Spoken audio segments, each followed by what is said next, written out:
I need to know everything, who and the what and the where, I need everything. Trust me, I hear what you're saying, but act like it's new what you're telling me. I'm curious, George, I hop in the Porsche, it's 5 and a horse, I'm ready for war, I'm coming for throats, to turn to a ghost, I need to know everything. What's up? This is Q-Tip and the Short Guy. I'm the Kid Dre. And I'm D. Today's our first episode, so yay did that. This episode we're going to be talking about generations. Really just to lead it off, kind of want to talk about the actual generations, what they are, when they started. It depends on who you ask or what time frame you were born in, I suppose. But you got the greatest generation, which was during the World War II, silent generation, or the lucky few, which is the generation that was born during the Great Depression and World War II. And you got baby boomers, which the baby boomers were all product of when the war was over and the soldiers were coming back and they were getting their freaky deaky on. They were like, I survived! They were like, I survived, give me some of that punani. Generation X, which is the 13ers. Generation Y, which is the one that most people know nowadays as the millennials. And then Generation Z, which is the new generation that we're currently in now. So any baby born after 2000 or 1997, depending on who you ask, is Generation Z. So that's basically the laydown of what the generations are in that order. So when I think of generations, when I'm looking at the kids today and how I grew up, or even how people who are in a different generation, older generation, I find it interesting that, like, when you ask them, what do you want to be when you grow up, you get answers like a social media star or a musician or just like something more mainstream, like something that's more entertainment. Yeah, versus like when I was growing up, doctor, firefighter, police officer, lawyer, dentist. For the longest time, my mom reminded me that I wanted to be a freaking dentist, which I do not want to be a fucking dentist now. I actually wanted to be a police officer. It actually varied. Like I went from police officer, firefighter, depending on the year. I just wanted to do it all. I wanted to be a lawyer, dentist. I wanted to be a lawyer, dentist in that order. Like I wanted to leave my day job and then go clean some teeth. You know, at night. Yeah. Put some bad motherfuckers in jail and then go extract the tooth. that was my what I wanted to be when I grew up. But like my thing about that is like, is it because of social media that it's like that? Because I feel like nowadays it's like, how much does social media influence the generation stereotypes? For instance, like you see more on TV of that group of people that are like, I'm a YouTuber, I make money doing YouTube. If you want to do the same thing, here's how you do it. Opposed to watching movies where kids are trying to be dentists and doctors and stuff like that. So it's like, how much is social media actually influencing the stereotype of what generations are? Because, you know, back in the day, it was like there was little to no internet. There was no cable. There was no TV. There was none of that for people to like have this certain stereotype of what the generations look like. But like nowadays, you'll be like, they're eating Tide Pods again. That's those millennials. But no one, like, what was the thing that people were like, oh, that's baby boomers for you. You know what I mean? Because I've met any baby boomer I have met is exactly the same as my parents. Like every single one. And I know they weren't watching YouTube videos on how to be a baby boomer. So it's like, how much do you think it actually influences millennials now? I think social media has a big impact. Like everything is changing because of technology and because of social media. I feel like a lot of younger people they have YouTube. They have Instagram, they have Snapchat. So they see video gamers on YouTube. They see people making comedic, thank you. Comedic videos, and they see that that's easy. I can do that too. Yeah. Don't get me wrong. There's nothing wrong with wanting to be a YouTube star or. Full disclaimer: we're trying to be podcasters right now, so. But we're not trying to be podcast stars. I mean, if it happens, it happens. But I don't see anything wrong with that. But I feel like you also have to be kind of practical.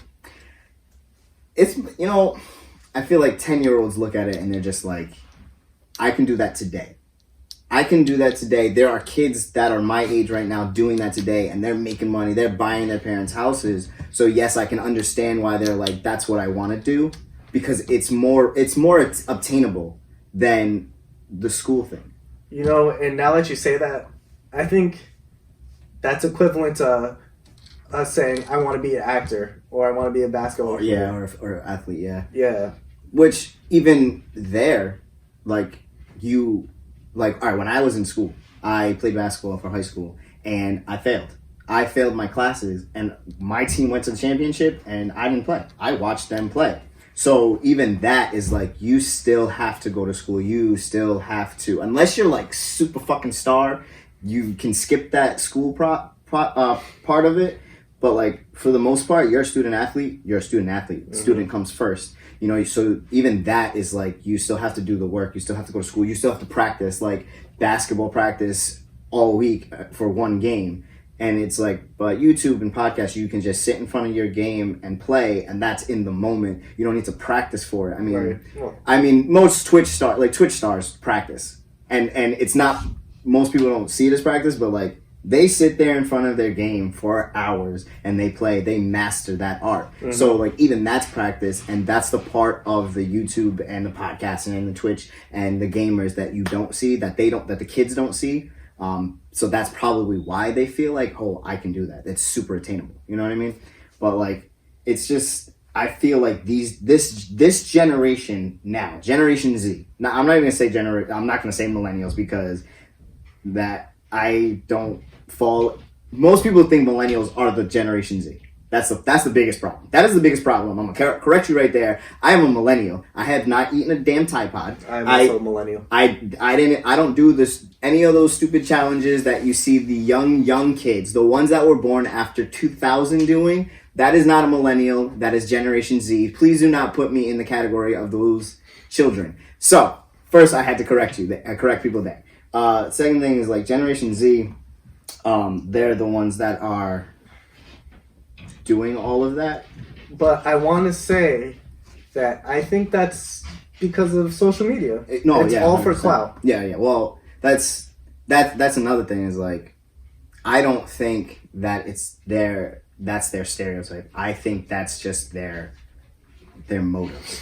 So like, all of Generation Z is like high tech, online, yada yada yada. That's what the generation is. But the things they are doing is for the clout, because everyone else is doing this. This is how you get shares and likes and popular, is by doing these stupid videos and like making yourself known. So that part of it is not social media is influencing what we think the generation is. No, I think that that's them trying to be somebody.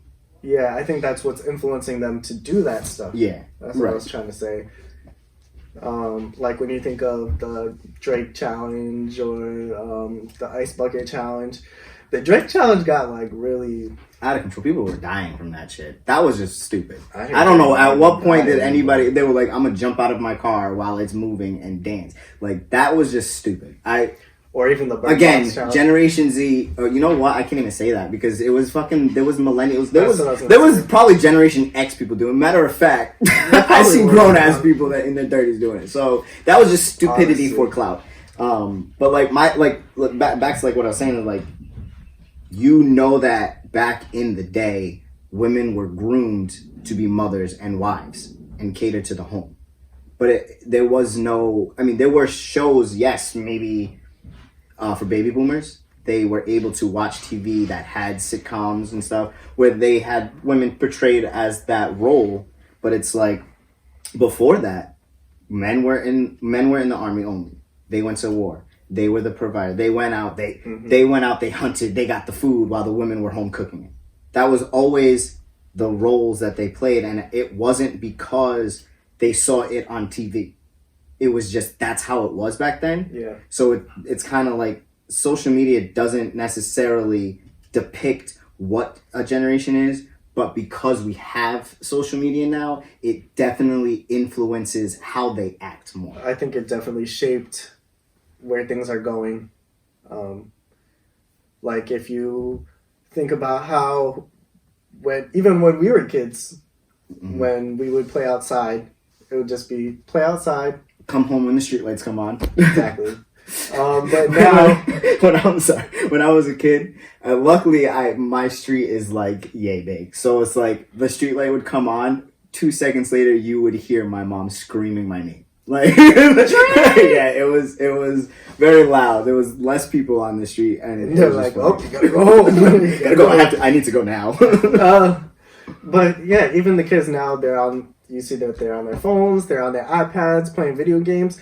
And again, there's nothing wrong with that. But you see a difference with technology, and as time progresses, you see less time outside and more time inside. But I also feel like it's just the time that we're living in as well. I agree. I mean, I have a 10-year-old, so I do see that there is a lot more inside. But I do also think that is, and I'm not going to say privilege. I'm just going to say my son is very well off.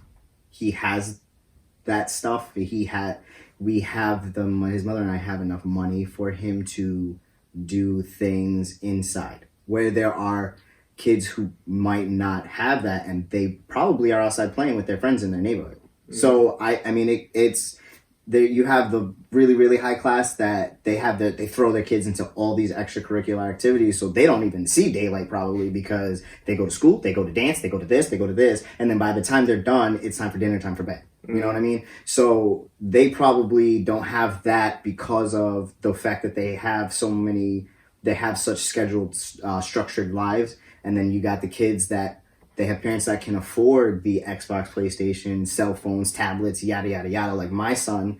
And then you have the ones that really can't, and all they really resort to is going outside and playing with their friends. And it's not like, I don't think that kids prefer to be inside on that stuff. I do. I honestly 100% think that kids nowadays would prefer to be inside watching TV or playing video games opposed to being outside and doing. I used to make ketchup leaf entrees. I hope you didn't eat it. I did not eat them, but that's the kind of stupid shit I did because I was bored, and I was by myself. Like, I would go into my backyard, I would get a bunch of leaves, put them on a plate, and put some ketchup on it. And bon appetit! It smelled terrible. That smell terrorizes me today. I think the only thing that I did that was similar to that was, like, made a mud pie. Like, put some water in, like, literally made mud. Yeah, I didn't know. I'm not a cake kind of thing. I played outside, but I'm not the dirty kid. Like, my hands were always clean. And to this day, my hands are clean. Like, kids will come to me and be like, "Hey, Uncle Dre," and I'll be like, "Don't touch me with those hands. Like, back the hell up." And they think it's funny and they chase me, and I'm like, I'm not playing. If you touch me with your hands, I will cut them off. Ask their mothers. I've said it. I don't know. I just think that, like, I would not want you as the uncle. I mean, they don't touch me no more. But I just think, like, as parents of, so, like, the way that my parents raised me, and my parents are baby boomers. So, like, my parents had me later on in life. They were in their 30s. So they raised me how they raised my sister, who is 9 years older than me. And because my sister was old enough to babysit me, she raised me in the generation and the years that she grew up in. So I was lucky enough to grow up knowing basic 3 different generational lifestyles. Yeah. And it makes it a little more difficult for me to try to raise my son that way, because his mother was raised slightly the same way. Like, her brother's only 5 years older than her older brother. and her parents are not as much older than her as my parents are to me. So she has a different mothering style than I have a different fathering style. But it's so difficult to try and implicate all of the things that I have been raised on, which is the going outside and prepare. My parents prepared me for life. Like, they taught me you need to know this, this, and this, and stuff like that. And it's hard to do with him because that's all he does is watch the kids that didn't have to do anything. Playing outside is an important part of preparing you for life as well. Yeah. So, you got that social aspect. Yep. Resourcefulness. Like, what are we doing today? Let's ride our bikes. Or even if you're leave pies. Or even if you're just in a sticky situation and you're just like, I don't know what to do. I mean, on the downside of that, I found myself, there was certain times that I was running from cops. So like you learned how to run from cops. Yeah, but that, of all the things that I learned to do, is probably not the most usable thing. But I'm just saying, like, there were ups and downs of being outside. But I'm saying, like, you are learning, you're problem solving because of those situations. Not saying running from cops, but like other situations. Yeah. And like, what my biggest thing about, and I know this is not about parenting and stuff, but like I do think that my son, being Generation Z, probably doesn't understand as much, because yes, there's still a lot of fucking racism and there's still a lot of issues with that, but it's like, my son is so, dare I say, whitewashed to the fact that he is half black. Like, he really doesn't get things.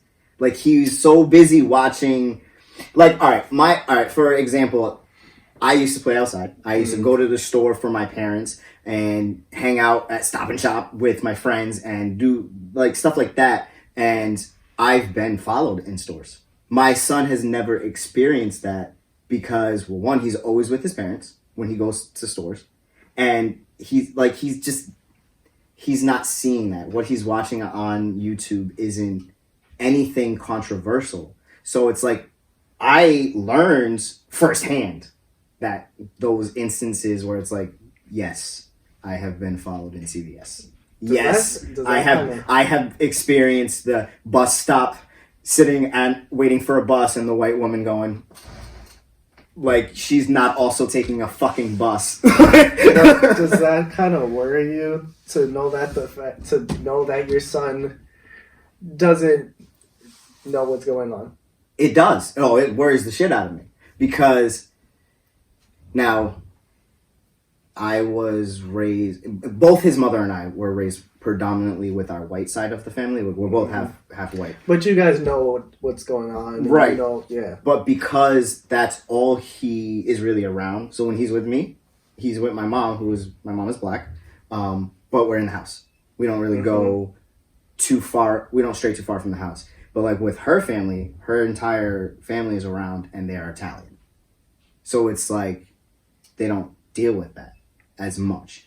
So he doesn't really get to see it. Whereas if he had more black family members that he spent a lot of time with, it might be a little different. There was one time we were driving somewhere. Now my son is, like I said, he's 10. He's a rather large child. Not fat, tall. He's very tall. So he sits in the front seat of my car, and we were in one of the cities where there's predominantly Caucasians, and a cop drove by, and he was jumping up and down there was a song playing. He was jumping up and down, and he was dancing around and blah, blah, blah. And I was like, you have to calm down. He's like, why? I was like, there's a cop right there.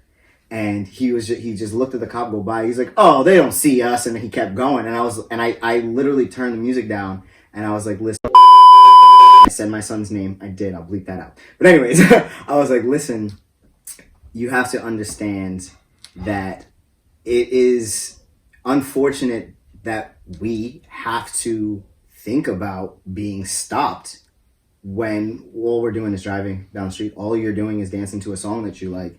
But it is an unfortunate and a very factual thing that we as dark-skinned people, especially men, have to worry about driving down the street, doing something that catches a cop's eyes. Like every time we drive, he'll be like, "Oh, well, I'm black, so they can't see us." No, sir. That means they can see you more. That just puts a target on your back. Yes, that put a giant target right on your back. So that it does worry me because he really does not think that it's an issue, and I think part of that reason is because he is not living the same type of lifestyle that we did when we were younger, being outside and stuff like that. So also with generations, you see that like everything comes fast, everything is more expected. Yeah. With like Generation Z, for instance, or even our generation, yeah, we had to wait for TV shows to come on. Like we had to wait a week, or we had to wait months for a TV show just to come back, just to find out what happened. But now there was no Hulu, no Netflix. YouTube was like, what's YouTube? What's a YouTube? Well, can you show me YouTube? Well, I mean, like YouTube started. But it wasn't. YouTube was not the way. It's not as big as not at all. But with Netflix, with Hulu, with Amazon, everything comes with your package comes within 2 days. You don't have to wait for anything anymore. I'm cheap. My packages do not. I don't have Prime. Oh, I have Prime. I'm cheap as shit, bro.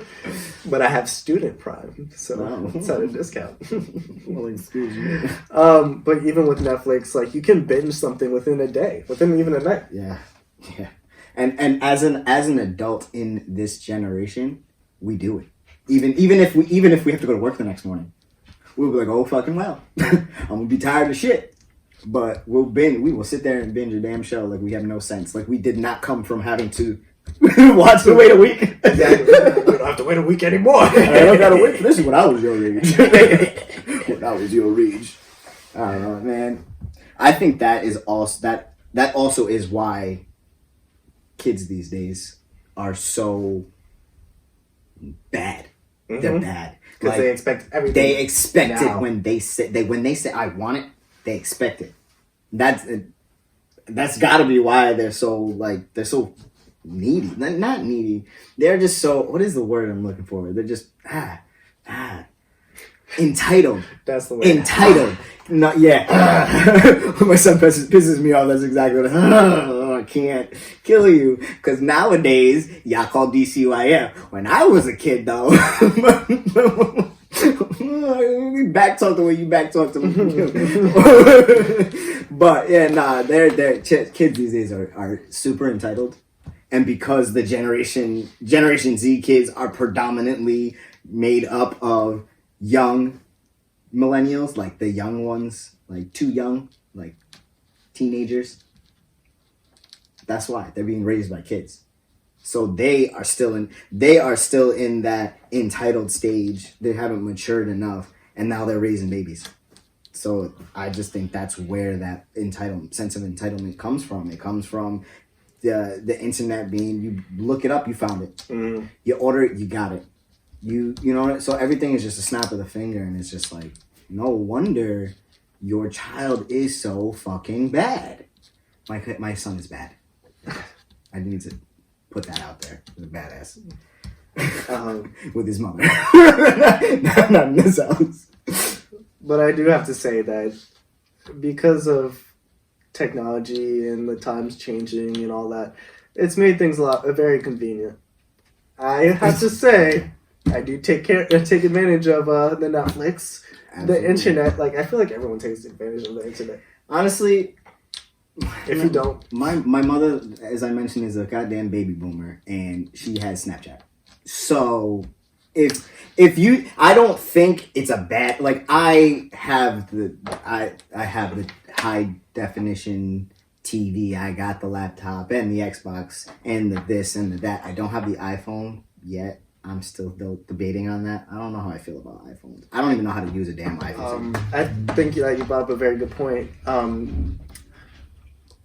We can't underestimate the generations that came before us.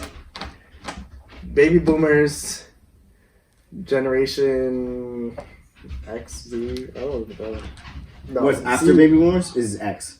Generation X, Yeah. baby boomers, they are very technologically competent. They And are. We can't just It's underestimate them. It's the silent generation, because the greatest generation, they're dead. That was a very long time ago. But the silent generation, those who are still alive, they're the ones that lived most of their life without that stuff. So it makes a lot of sense as to why they don't know how to use it, and they do that. How do I get the on my screen? But like baby boomers, yeah, baby boomers are like, they lived half of their life with it, half of their life. Most of them are 50 plus. So they lived half of their life without it, but they're still, young enough to grasp the concept. And honestly, there probably are 90-year-olds that could have grasped Snapchat and Instagram and shit.